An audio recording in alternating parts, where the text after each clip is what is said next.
Hello guys, we are live. Trying to get this steadied up a little bit. Okay.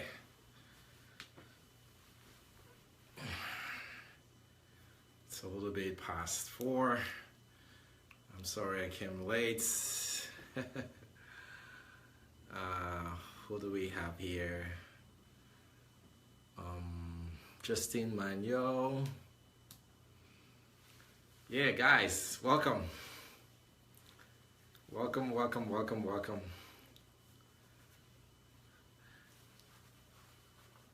How has your week been? Have you had a great week? Hope you had a winning week. We're just gonna give it a little. Hola Martin, how are you? We're getting a lot of people joining. Lisa, Faith, welcome.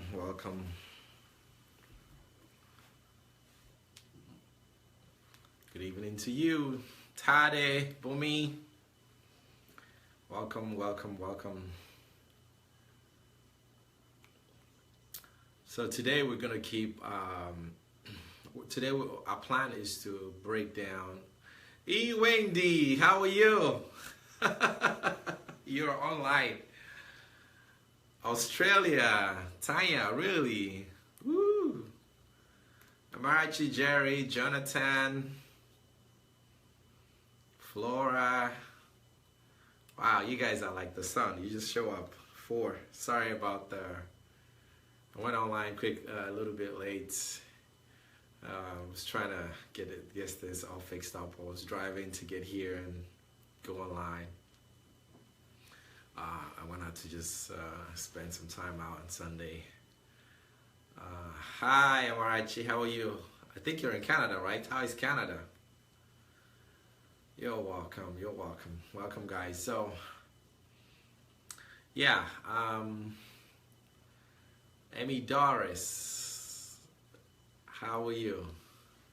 All right, so basically today we're going to look into other, we're going to try to break down what we already talked about before we go into other kinds of, yeah, Canada is fine. All right. Hopefully I'll come up to that part of the town one of these days so I can enjoy your weather if it's enjoyable. I know it's get pretty cold up in Canada. Yeah, maybe next month I'll be up there. I spend a weekend. Omanike, Kade, good evening. All right, we have a lot of people joining. So today we're going to look into breaking down some of the things that I talked about the previous weeks into a little bit of what we can look into step by step, and then oh, summer is beautiful up there. Oh, beautiful. But I hear your summer doesn't last so much in Canada. That's why I usually don't come up there, because I was told your summer, goes away pretty quick, faster than it comes. So you have a lot more colder days than you have warmer days. So you're probably giving us something contrary. Okay? Anyway, we'll see how that goes.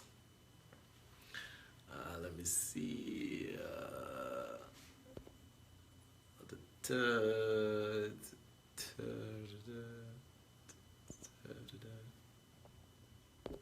There we go. Yeah, much better now.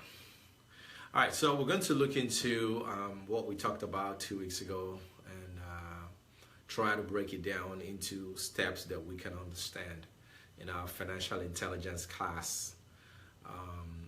We talked about subject to investing, what is subject to investing, and we talked about how to build equity with just one property and then escalate on that investment.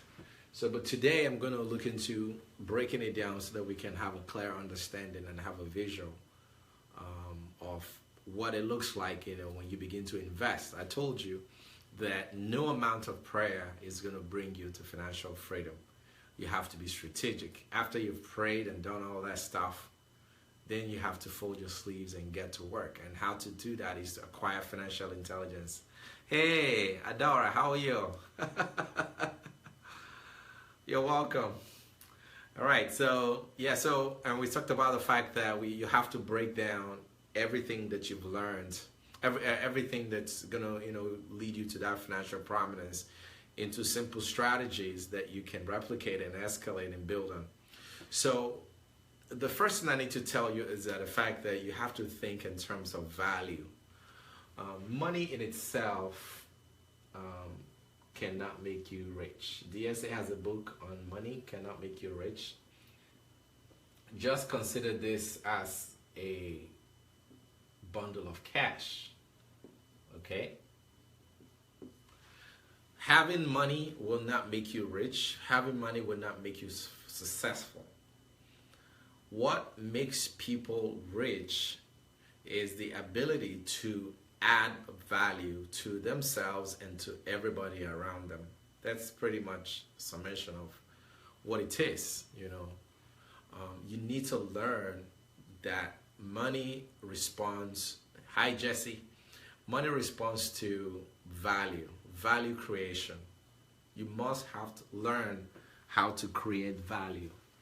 Value creation is all that you need to do, and that's what you need to center your mind around. Creation of value, creation of productivity, creation of services, creation of goods. You need to figure out new and exciting ways to produce value for people. When you learn how to produce value for people, when you learn how to create value and add value, then automatically you will attract money. Money listens to value. Money follows after value creation. And value you want to create can be in form of goods. It can be in form of services. It can be in any form, as long as you're creating value. Goods, services, products, name it, whatever you want to call it. You need to learn how to create value. And if you're talking about a service, look at what services that people are being rendered that you can improve upon and create value in terms of the services. The quality of service that you give people will also automatically attract the kind of money that comes to you. Mr. Evans, you're welcome. Yes, so you need to learn how to create services, how to create goods, how to create products, and how to add value to people, how to improve processes, process improvement. So think of how to improve processes. Look at any sphere that you want to go into and study that sphere properly and ask yourself, how can I improve on these services? Anastasia, you're welcome. Those are my people in England. All right, so you need to ask yourself, how do I create services? Or how do I improve services? So because if you look at how much you earn currently right now, it's commensurate with what value or services that you are providing. What value or services you are providing is equivalent to what you're getting paid now. So if you're not getting paid enough to satisfy or meet your needs, then you need to begin to think of, how do I begin to produce service that people need? How do I begin to produce services and goods that people require? How do I begin to produce that? This is the question you need to ask yourself. Okay? How do I produce the services that people need? How do I begin to produce the services that people are looking for? The same thing people are paying for currently right now. If you can learn how to improve that process, if you can learn how to make that process better, if you can learn how to just sit down and brainstorm and find better ways to produce the same services, you will attract money. Money answers to service. Money answers to value. So if you can produce value, you have automatically, made your own money printing machine. This is money printing machine. Money printing machine is value generation. Think in terms of the fact that what prints money for you is when you begin to add value to things, when you can create value. People pay for value. Let me give you an example. If you go to the market and you need to buy something, that stuff that you want to buy have to be of value. Hi, Rochelle. Hi, New Zealand. Yeah, that's my friend in New Zealand. Yeah, so this is the question you need to ask yourself. How do I create value? How do I produce value? How do I generate value? People pay for value. Think of the fact that everybody walking on the street actually have your money with them. You're just looking for how to get it out of them legally. Number one is create value. Number two is everybody has your money with them. Everybody has your money with them. You're trying to look for a way to get that money to yourself. Okay? You want to look for a way to make them want to give you their money. All right? If you provide service, if you go to somebody and say, I need to borrow money from you, and I want to borrow money from you and I'm in trouble, then if he has the money, then he can loan you, then you're in debt. But if you go to that person and provide a service, then you can actually walk away with the money. You can provide a product, you can provide goods. So you need to ask yourself, how can I create value?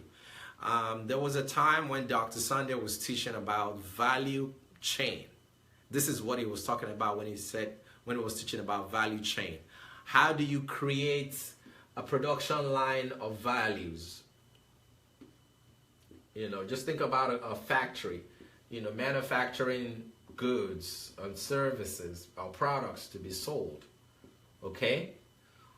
Just imagine a conveyor belt that is moving packages of value along, and you're the one manufacturing it. How can I get to manufacture value? Or then when you first of all, how do I create value? 2, people have your money. You're just looking for the way to get your money out of their pocket. 3 is create your own value chain. Value chain, a production plant that produces value. Once you produce value, let me give you an example. If you have 300 iPads with you, just think about brand new iPads in a box, and you have 300 of those iPads with you. What do you think you're carrying? You're carrying money. You're just carrying it in products. Do you see? And because everybody wants an iPad, they will actually part with the money in their pockets in order to have a piece of your iPad. So in exchange for goods and in exchange for services rendered, people will be willing to give you their money. Okay? One of the easiest ways to make money is to figure out how to improve upon a current process, make it better, and offer that same process at the same value, that the current products are being offered, and automatically you're gonna get money. That is how money comes. It doesn't come from praying too long. When you've done all the praying you want to pray, and you've done all the, everything you want to do, now it's time to go and create value. Money will come to you when you create value. Value is the force. Value is the force is that you place on money. Value is the demand you place on money. Value is the demand you place on your environment to give you money. Value is the demand you place on the forces of money to start looking for you. You need to create value. What value are you creating? Okay? If you don't have a tangible physical product as a value, then what services of value can I create? Then once you create that services, then ask yourself, how do I escalate and build a system around that services that I have just built? And one thing I always tell people is, even if you're earning £1,000 a month or £200 a month right now, or $300 a month right now, and I'm earning $700,000 a month, we have the same head on our head, and we can both reason and we can both think, and there is no limit of the imaginatory power of somebody earning $200 and the other person earning $700,000 or $1 million. You both are on the same level playing field because you can both think. If you can both think, now you're on the same level. It doesn't matter if he has $1 million. His $1 million will find its way to your pocket if you can think. Because thinking is one thing you don't need money to do. Visualization, ability to imagine, ability to create, ability to give birth. God is a God that gives birth to things. God, first of all, when he wanted to make money, he had an idea about man. He was like a producer. He wanted to create value. Then he said, let's make man in our own image. So he created something. So money comes when you create services, goods of value, that then people will come to you and offer you money. Let me give you an example. There are so many companies today that are so big that somebody just sat in their room and started. Let's take, for example, the guy who created WhatsApp. He sat down, he said, everybody sends text message, but I don't like this interface, the way it's built. I think it could do this, I think it could do that. So he wrote down what he wants to see in a text message. So when he wrote down what he wanted to see in a text message, then he went about to create the same product. So right now, I don't even like sending text message. I have text message capability. It's free for me, but I don't normally use it. I'm on WhatsApp. I prefer to use WhatsApp because it's easier, it's fun, it's, you know, the user friendly is much better than sending text messages. So one, value, money responds to value. Two, everybody has your money, you're just looking for a way to get it out of them the legal way by producing goods and services. Three, you need to build your own value chain system. And if you go back to DSA's, Dr. Sunday Delager's training on conversion, he talks about value chain. There's one of those videos where he talks about value chain. How much products of value are you producing in a day? That is how much money you can make. How much value you can create depends on, that will cost how many people who wants to work for you. Have you ever thought of the fact that people should be writing applications to work for you? When people write applications to work for you, it means you are creating a value that people want to be part of in order to make their lives better, in order to make their lives successful. All right? So very, very important, very, very important, value creation. These are the thoughts I wanted to pass across today real quick before we went back into doing our breakdown of the real estate strategy. I was talking to a friend today. I have multiple financial money-making ideas that I want to share, but I feel like if we just keep spelling out those ideas, it'll be tantamount to what's happening today in religion. You just go to church Sunday after Sunday, and you cannot implement one of the things that you've been taught is enough to revolutionize your life. If only you can stick to one thing and walk on it until you understand it and become a master at it. All right, so we talked about the fact, the subject to transaction, and today I wanted to break it down into bits. Number one is locating a home that is underwater, okay? Now, the as is value of a home is how much it is in its shape right now, in its rundown shape, in its used shape. Let's say this home is what, 40,000.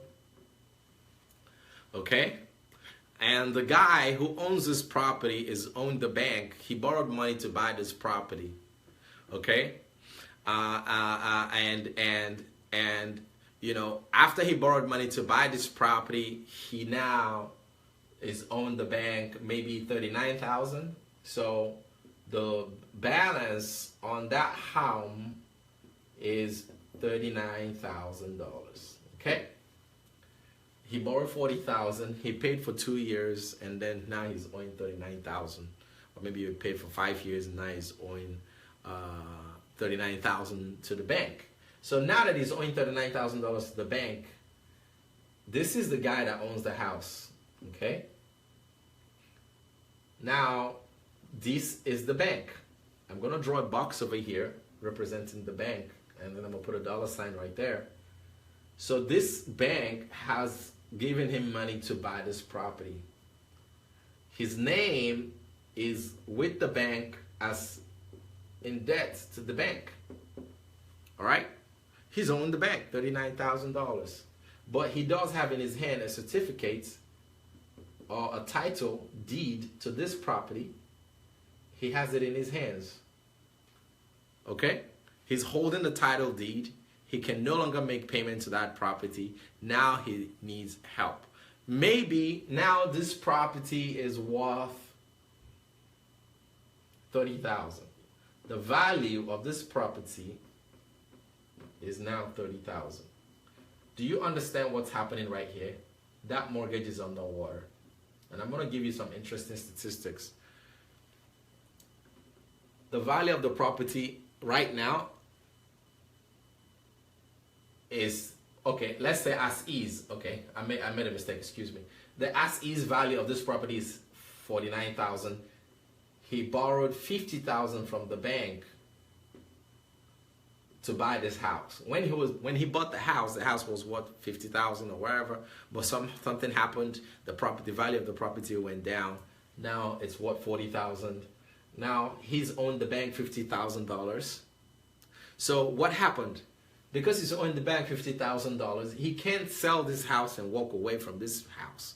The house is now a nightmare to him. Remember, he's just a homeowner. So you have a property that is worth $40,000, but you're owing $50,000 on it. So you're in trouble. You're actually owing $10,000 more on top of what the property is actually worth. The property is worth $40,000, but you're owing $50,000 for it. So the mortgage is upside down. That's what you call upside down mortgage. So now that the mortgage is upside down, he's holding a title. He wants to move to another state, or maybe his marriage split, and him and his wife, they're going different ways. The wife is in Jamaica, and he's in in the Canary Island, and things are not doing very well, and everybody's going their separate ways. So what happens? Now he's holding a title deed to a property that is worth $40,000, but he's owing the bank $50,000 for it. So even if he was to return the property back to the bank was telling him, we're gonna sell this house for $40,000, and then we're still gonna come after you to give us $10,000 because you're owing us $50,000. Okay, even if the bank were to forgive him of the $10,000 after selling it, he still has to pay taxes on the $10,000, that's been forgiven to him. You know what I mean? So this is why you find deals like this. And there can be different situations, but this is one strategy or one scenario where properties can be under mortgage, underwater. And right now, post the U.S. market bubble that happened a couple years ago, 52% of properties, after that era is still underwater today, like 52%. So if you go out there, 52% of properties that went in, underwater are still underwater as we speak. So that is a real fact. So there's a lot of deals and businesses out there that you can take advantage of. So pretty much what happens is the fact that, he's owing $50,000, the house is worth $40,000. Now, even if he were to sell the house for $40,000, he can't still walk away with $40,000 because he has to pay the agents that sold the house. The buyer's agent needs to be paid. The seller's agent needs to be paid. The county needs to be paid. Everybody needs to be paid. Maybe after selling this $40,000 house, he's walking away with $35,000. See? So he's really, really in trouble. Now you come along. So do you understand why this guy will be willing to let go of this property? Because he just can't find a way out of it. So what do? You now, market to him and tell him, all right, Mr. A, my name is Mr. B. I'm going to take over this problem, and I'm going to, maybe his monthly mortgage is $400, okay? That's how much he pays the bank every month, and he hasn't paid the bank in 2 months. So he's owing the bank $800, okay? So what do? You tell him, okay, I'll take over.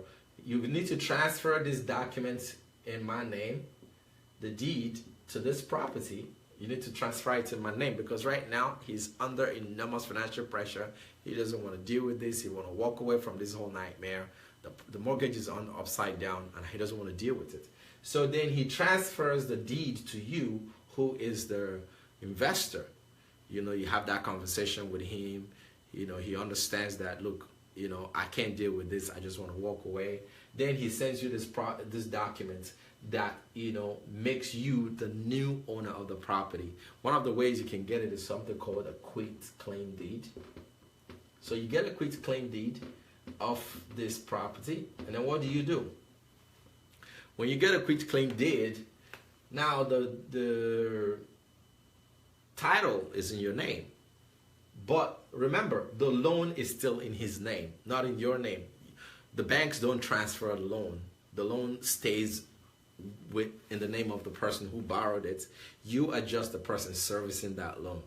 So pretty much you're like, a renter who comes into rent and then they take your money to pay the mortgage. So what do? Maybe this is a 2-bedroom, 1 bath, or maybe a 3-bedroom, 2-bath property. So you call it a 3 bedrooms, 2 baths. That's a property, okay? And then you say, okay, I'll take it over from here.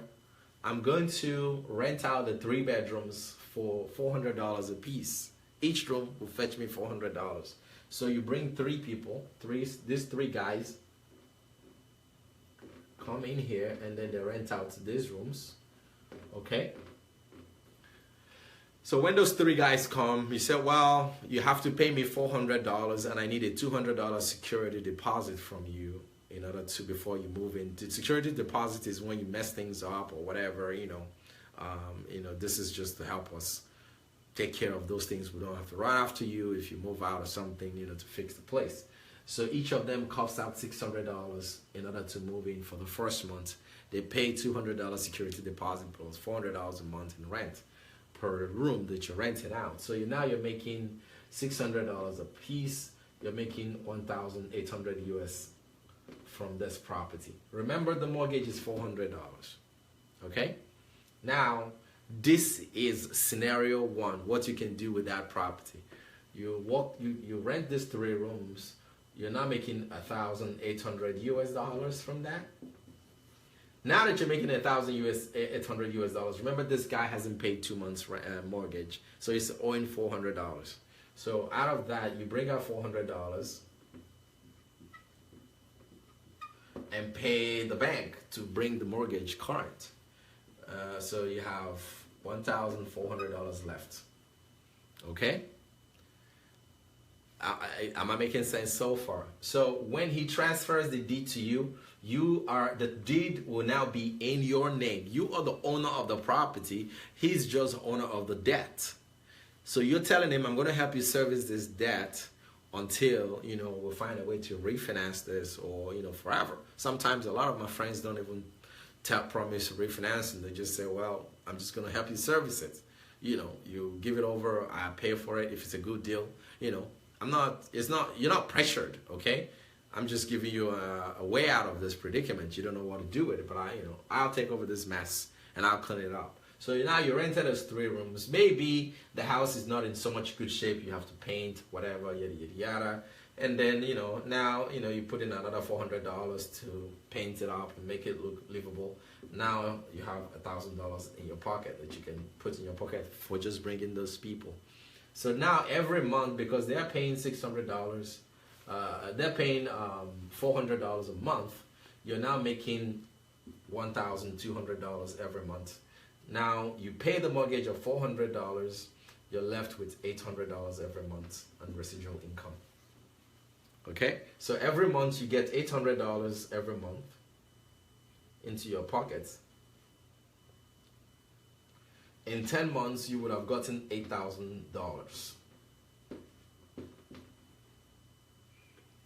In 12 months, you would have gotten 8,000, or this is $9,200. Okay? We're getting $8,000 in 10 months because we're getting $800 a month. And then another 800, this is 8,800, and then another 800 is $9,600 every month. That's what you're going to get in the first 12 months. Now, this is probably less some expenses that you're going to do, in that property. But at least you see how much you're walking away with. You took a bad situation and flipped it around and turned it into a profitable income. $9,600 comes into you, less, some miscellaneous expenses. You want to charge them a little extra for fixing things, or you want to take it out of your own pocket. You decide how you schedule this. So this is one thing you can do with this kind of a property when you find it. Now look at the upside, okay? We already know that properties double in value every 12 years. So if you were to maintain this, and this is just one transaction, this is just one deal. Just imagine if you have 10 of these deals all around the country, just generating this income, and all you just do is to manage this process. That's all you're doing. You're not even working hard. You're not doing 9 to 5. You're just setting up a situation, setting up a structure, and then getting all this residual income. Okay? So once you're getting this money from this property alone, remember the property is yours. As long as the mortgage is paid, the bank has no problem. They don't care. So what I can advise you to do is when you start making this money, put some aside just in case if you have to go for 2 months or 3 months without a tenant, or maybe you're trying to fill it up or something happened or they didn't pay, so that from the residual money you've already made, you can continue to service it until you recover your money back. So that way it is a smooth flowing system that you actually set up. So that is a number one thing you can do with this property. That's the first thing you can do with this property. And number two thing you can do with the same property is this. You can say, okay, now that you've transferred the deed to my name, I'm going to find somebody who doesn't have a good credit, who can't get a loan from the bank but wants to have a home. They want the house to be their own. So what are they going to do? They're going to come to you and say, well, I want that house. You say, well, if you want this house, give me $5,000 down payments or $6,000 down payment, then I'll move you into this house. Then you'll be paying me every month $800 a month, or you'll be paying me $1,000 a month to live in this property. Remember, your mortgage is still $400. So the guy gives you $500 down payment, $5,000 non-refundable down payment to get into the house. So now you put that in your hip national bank, your hip pocket. There's a national bank right here. You put that money in here, okay? I'm just telling you where to put it just in case you don't know where to put that money. All right, so once you do that, now the next thing is you tell him the rent is $1,000, maybe $200 every month, or $1,000. Find the market rent. I told you where to find the market going rent. You either ask a realtor or go to rentalmeter.com, and it'll tell you the going rate of rooms in that area. And then you figure that out. Then what do? Then you just tell the guy, pay me $1,200 a month, pay $5,000 down payments, and then I'll move you into the house, okay? So he moves into the house. The house is now his own, technically, until he does a refinance. You can set it up. There's something called equitable interest, so that he has equitable interest in the house. So as long as he maintains his own part of the agreement, the value of the equity on this house belongs to him, okay? And then if he does not refinance and get off that property, then it goes back to you. You can evict him and kick him out and do it all over again. All right. So now you're making $1,200 a month. You're paying $400 in mortgages. You're left with $800 every blessed month residual income. That is the money that you don't have to work for just because you set up a system or a transaction in place. And I told you before, I said, think residual income. Always think residual income. Residual income is the only thing that's going to free your time so that you can have time to do the things that you love to do. Residual income will give you the time to do the things that you love to do. The more residual income you're able to build, the better quality of life you will have.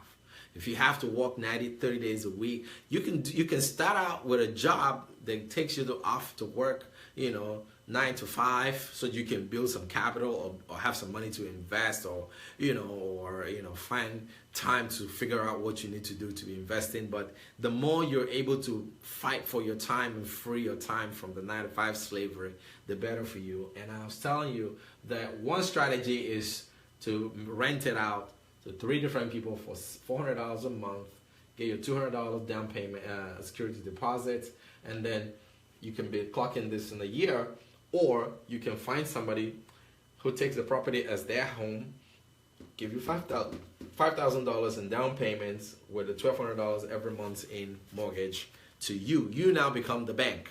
This is how to be the bank. How to be the bank.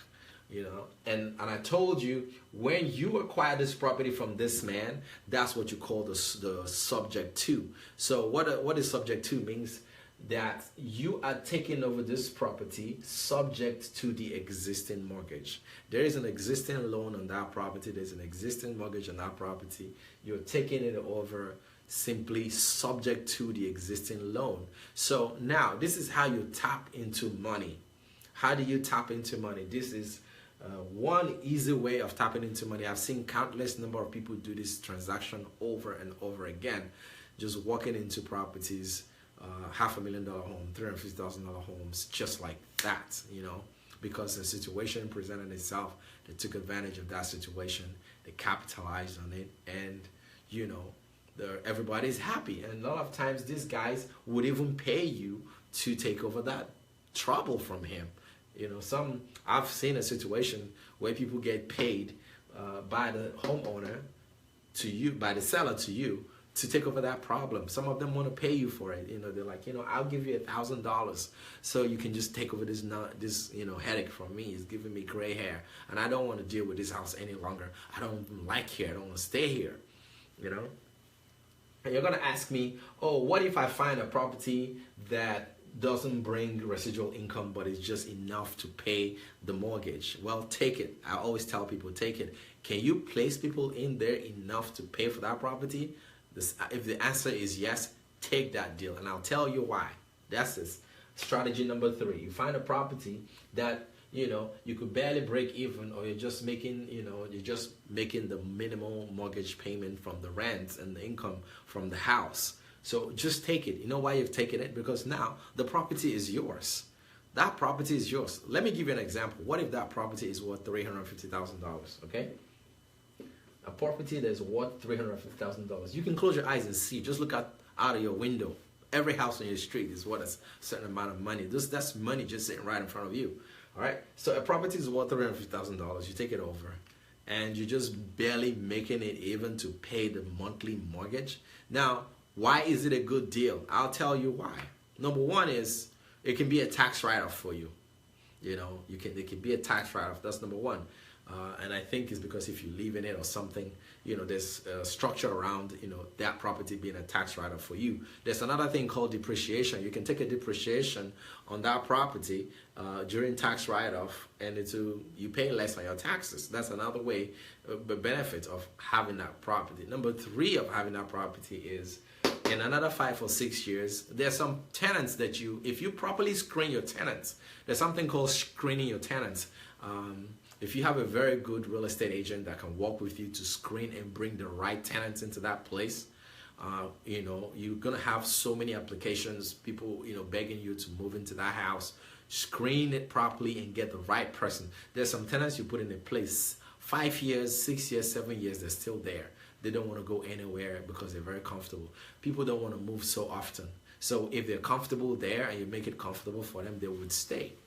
Okay, so if they're making that kind of money, if they're staying there and they're making that kind of money, and they're paying, just imagine if you screen your tenant properly and the tenant can stay there for another 5 to 6 to 7 years. Now, automatically what that means is in the next 7 years, you've just bought 7 years of that property stress-free. So even though the property is worth $350,000, it's not really bringing you anything, but it's your property. Okay, in 7 years, just imagine how much of that mortgage would have been paid down out of the 30-year mortgage. Maybe by the time you took over the house, they've already paid down 6 years or 5 years of mortgage on the house before it went bankrupt. Or maybe they've paid down 10 years of mortgage and now they're in trouble. So now you put somebody in there who stays there for 5 or 7 years or even 8 years. Now they're going to help you pay off 18 years of mortgage. You barely have 10 years of mortgage to go. And by then, you start having equity on that property. That's the first thing you'd notice. That's number one. Number two thing you notice is once you start having equity on the property, you can sell that property. Maybe it was worth $350 when you got it. It was just a passive thing that doesn't bring you anything, but you're just sitting down letting other people pay down on the mortgage. Now the property value jumps to $700 or jumps to $500 or jumps to $550 in 5 or 6 years. Okay? Obviously, property always goes up. Always goes up. There's one thing that goes up and never comes down, and that's property.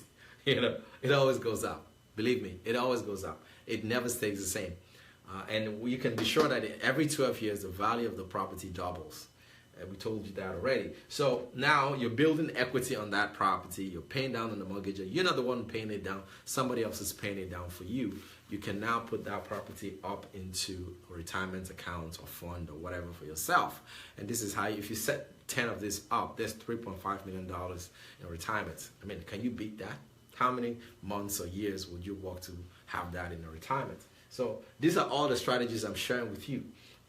So I was able to explain to you how the subject to transaction works, the whole idea behind subject to transactions, and why it's such a profitable thing and how the whole transaction works. I explained to you the analogy between the person who owns the house, you, the one that is taking over the property, and what you can do with it. You can either rent it out, you can, sell it to somebody who doesn't have credit, and they have cash, and they want to treat it as a home. You sell it to them.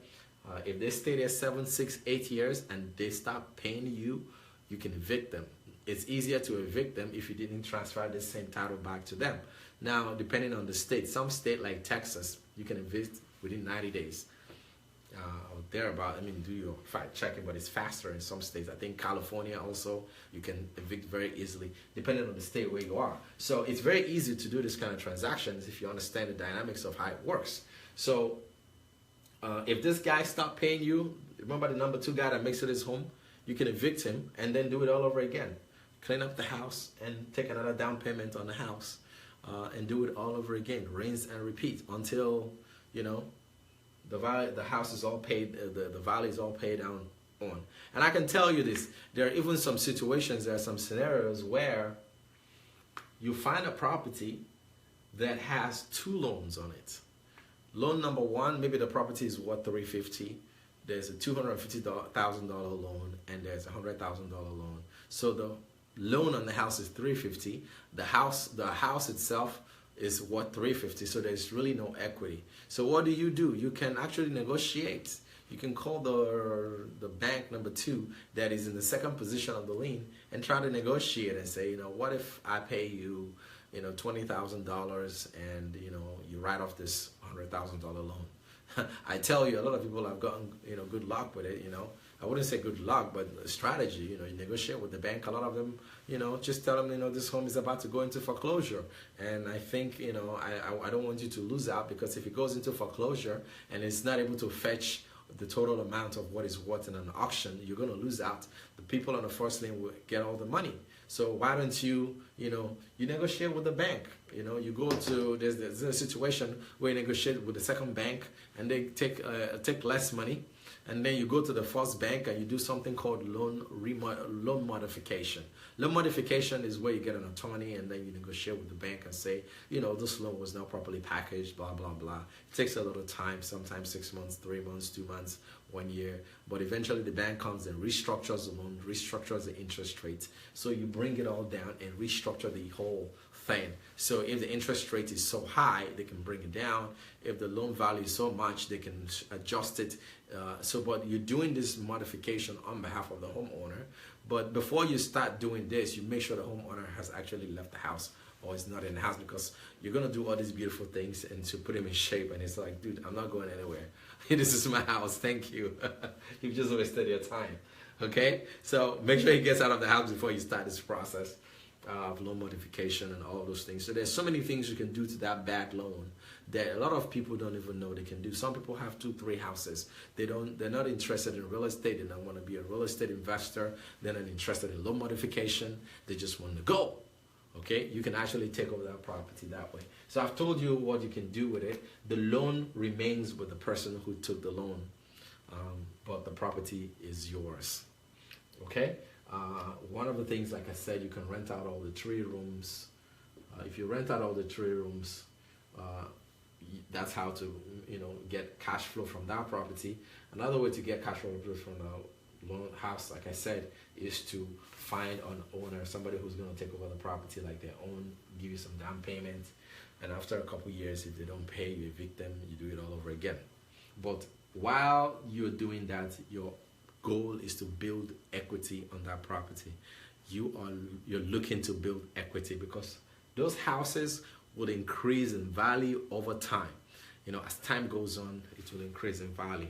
Okay, so I hope this visual is able to explain the subject too in a narrative format, because I get so many questions, people asking me over again, can you go back and explain it? You know, but I like that, you know, because it means people really want to understand. So now that I broke it down, you can watch this video, watch video 1, and merge it together.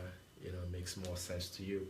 And then I said some of the things you're going to be needing to do this kind of a transaction is a contract, purchase agreement, contract, an assignment contract. Sorry. So I'm telling you the tools you need to do this kind of transaction. Number 1 is an assignment contract.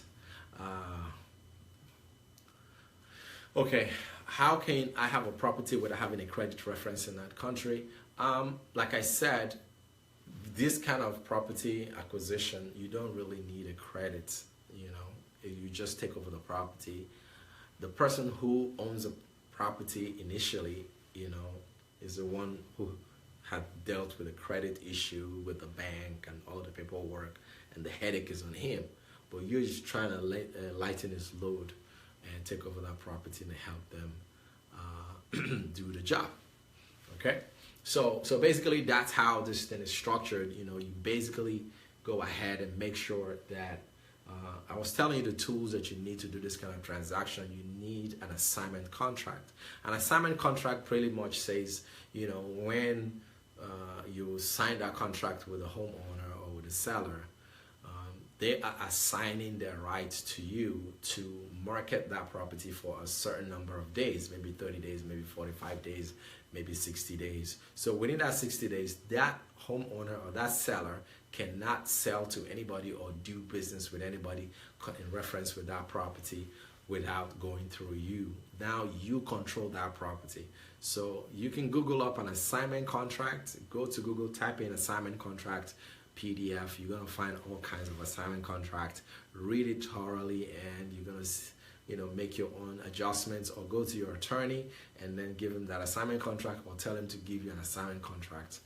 That's pretty much an assignment contract is what you need to be able to secure this property and put it under your control. Another thing you need is power of attorney. Also go to Google, type in power of attorney template or power of attorney PDF, just like that, and Google will bring it up for you. You see, Please don't forget about affiliate marketing for financially buoyant to start real estate business.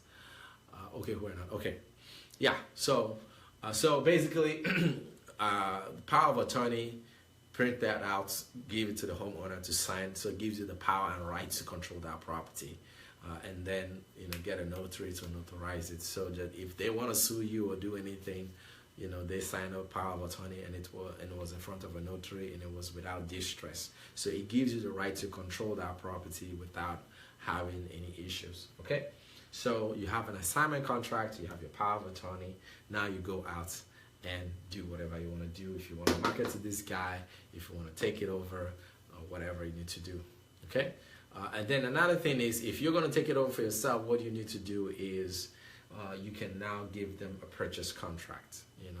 A purchase contract puts it on a contract within the number of days that you need time to sort things out and things like that. They can sign so assignment contract helps you assign that deal to somebody else. You can actually get a deal like this and say, you know what, I don't want to deal with this headache. Can you give me $10,000 and I'll give you this deal? You can go work your $350,000 or whatever, and things like that. That's an assignment contract. The other one that I told you is a purchase contract if you're going to take over the property. So the purchase contract has this clause in it that says taking over the property subject to the existing loan. You fill out that area and then you take over it. But in every case, in any state you are, always look at the legal terminologies or the legal requirements for that state so that you fulfill that legal requirements. Get a lawyer in that state, a property attorney in that state, to go over those documents with you to make sure it's compliant with what the state wants, because every state have different laws. So with those 3 documents, now you can now at this point you can either transfer the deed to your name, get a quitclaim deed. You can, even if you don't know what a quitclaim deed, how can somebody live in an absolute super buy? So because we live in Europe and they're agents. Okay, yes. So it depends. I will answer that immediately. So in being able to tap into this market in Europe or whatever, one of the things you can do is marketing virtually to people. You don't have to physically be there. I told you about, if you watch my video 1, I told you about a site called listsource.com where you can buy lists of people with properties in different criterias. Go there, buy a list, maybe $20, $30. It'll give you like so many number or thousands of lists that you can buy. And then you can go to mailmerge.com, I believe, either mailmerge or yellowletters.com. Yellow Letters. Go to yellowletters.com. I believe on that site you can actually merge your Excel template on the site to produce marketing letter campaigns. So what you do is, when you go to this website, yellowletters.com, you upload that list you bought from ListSource. Everything you can do from the internet. You don't physically be in the US. You go online and you upload those lists into the portal. Once you upload those lists, then the letters, they'll give you all kinds of templates, how you can write those letters. My name is, Darlene Mado, and I'm interested in buying your property, cash, blah, blah, blah. You just put it in there and nicely put that. They'll give you different templates. You pick up the one you want to pick. And then you pay the fees, maybe $300, maybe $200, maybe $100. They would now send to a specified number of names on that list. They will physically send a letter to those people. So a physical letter will go to them. You will merge it online. So they will just physically in their office print out the letters, put it in the envelope, and mail it on your behalf. Now, you also want to have a number on that phone number, on that list, that they can call. If you have a number on that list and they call, for instance, let's say you have a Skype number, get a US Skype number. Go to Skype and get a number, or one of these international number, Magic Jack, magicjack.com. Those guys provide number. You can call anywhere in the US or from the internet, or receive call. So there are also many other services that gives you a US number that you can be in your country of origin and still be able to do that transaction. So once that is done, you put that number in that letter, then those people will start calling you and you start making negotiations. And I also told you how to evaluate those properties, to know what the property is truly worth and things like that. With that, you're able to evaluate property. I think propertyvaluator.com or thereabout. I'm going to put it in the chat box right after the video, where you can find software for free that you can use to evaluate a property. You just put it in the address and stuff. It will help you let you know the address, the value of the property. So when you're negotiating with a homeowner, you know your reference point in terms of how much you want to deal, how much you're offering for that property. That's another thing. So with that, the rule of thumb for evaluating those properties is, number one is, if after securing this property you want to sell your assignment of contracts to somebody else to make profit, then what do? You simply say, if the house is what, so it will be 65% of the property less the repair estimate. 65% of the property less the repair estimate. So if the house is worth $100,000, immediately you're thinking $65,000 in your head. Now, repair estimates, you try to estimate the repairs, there is also a software for that. I think that same software that I'm going to put in the chat box that explains how to do the evaluation. Also, some of them have, a way to do a fair amount of estimation on those properties, so you know how to estimate how much repairs is needed in that property. So if, say, the property needs a repair of $20,000, so you minus $20,000 from 65, and that's $45,000. So you see, you moved from $100,000 to $45,000. So now you're offering 45% of, or sometimes even 30%. You can start negotiating from 30% of the property with the guy, until you come to a middle ground, 35, 40% or 45, you know your bandwidth, but anything below 45% is your safe zone. Now, if you put that kind of a deal out there, you're going to find so many people bite on it. So what you want to do is go to Facebook, look at all those groups where they call them real estate wholesalers. Real estate wholesalers. Real estate wholesalers. Wholesalers. Okay, find as many in your area, in the Facebook group that is in your area, and then join them. You can blast your deals in those groups on Facebook, and you see people offer you real money for it, for the assignment. And I'm telling you, it's as simple as that. Because among those wholesalers, buyers and sellers, you have people you can joint venture with, or people who can buy outrightly and buy this deal off of you once you are able to make this. Okay? So I think I've said a whole lot, but I think I was able to step it down today and go step by step from acquiring the property to marketing to them, to where to find a group of people who do this kind of thing. Like I said, a lot of you use your phones for taking picture of your food, but you don't know that there's so many contacts and networks that you can make off of that same Facebook. So if you have 4, 5, or 6 groups that you joined in that locality, so always find wholesalers or groups within the locality that you're marketing to. So if you're marketing to New Jersey, find wholesalers in New Jersey. If you're marketing to Nevada or San Diego, find wholesalers in San Diego, because those are the people who are controlling and do interact with people in that area and understand the things on ground, and they can do business with you. Okay, so now I've been able to explain the subject to transaction, how you can take advantage of that. And I also told you one of the things that you can do. Remember this strategy number 3, where the property is not even bringing anything at all. If the property, like I said, is just enough to break even and pay for its mortgage, that you should still take it. You can take that property. If you remember in lesson 1, when I was talking about how to acquire $1 million in asset in 12 months, you can actually take that property and put it into your custodian account, your individual retirement account, your IRA account. You can put that into that account, and then just, this property is now an asset to your account in that your IRA account.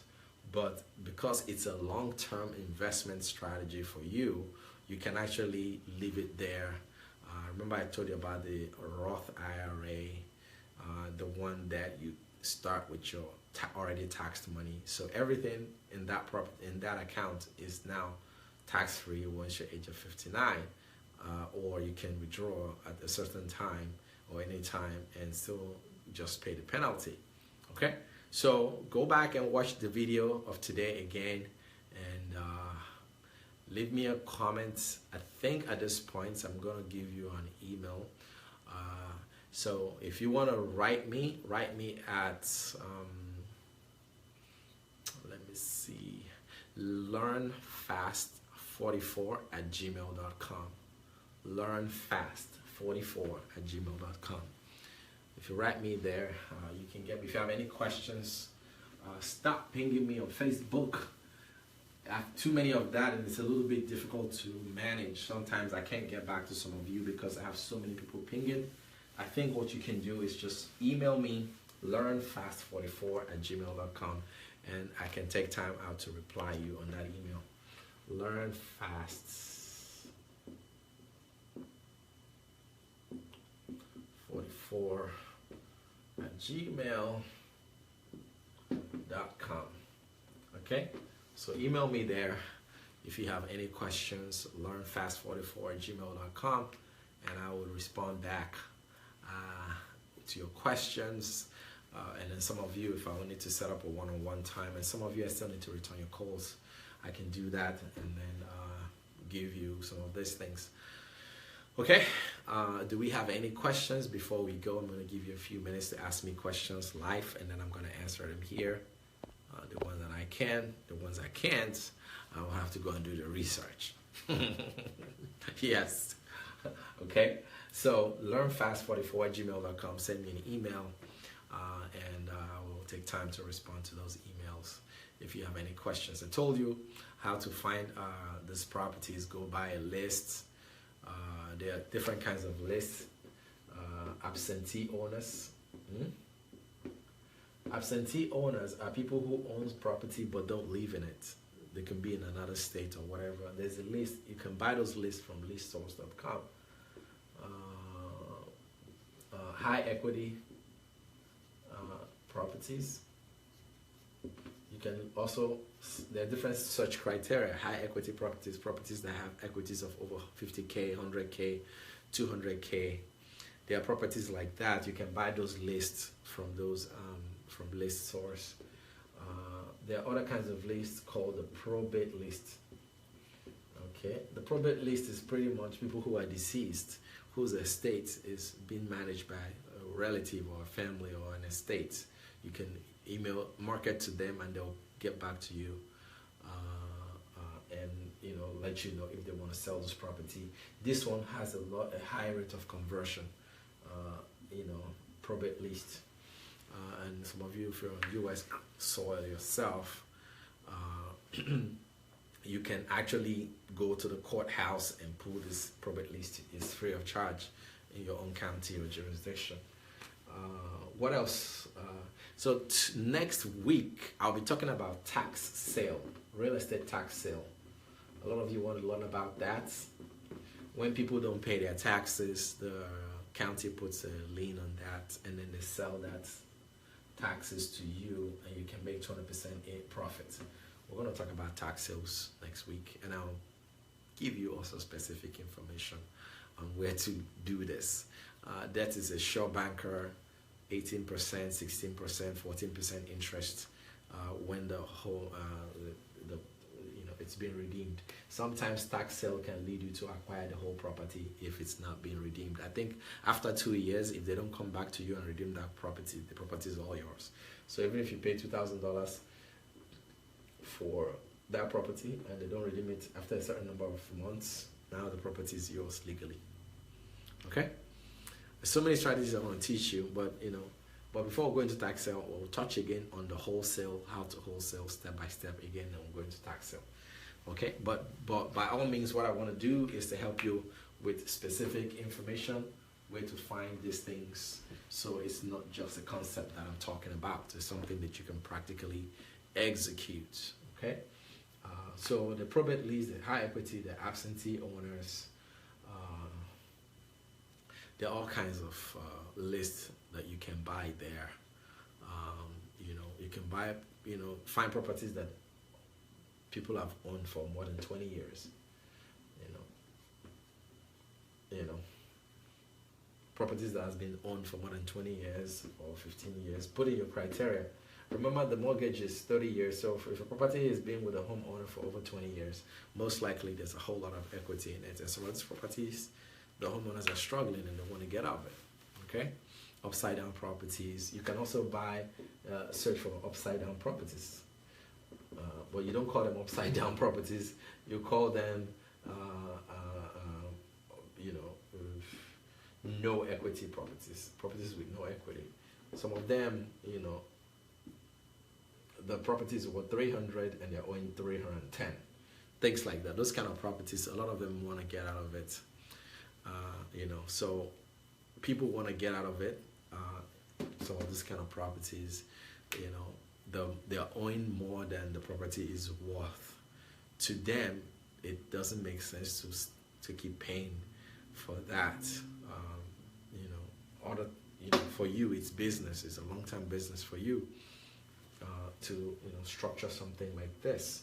And I also told you what you can do with some of these properties that are underwater. You can put a business. You can put that property in the name of a business. Take $200 or $300 and register a business, and then register that property in the name of that business. So the business owns the property. As the business makes money, it pays down on the property. Register a business, put the property in the name of the business. So as the business makes profit, it channels all its profits to paying down the mortgage. So this is one way you can aggressively pay down on some of these mortgages. So let me give you an example. Let's say you start an ice cream business, a place that sells ice cream and makes $100,000 a year after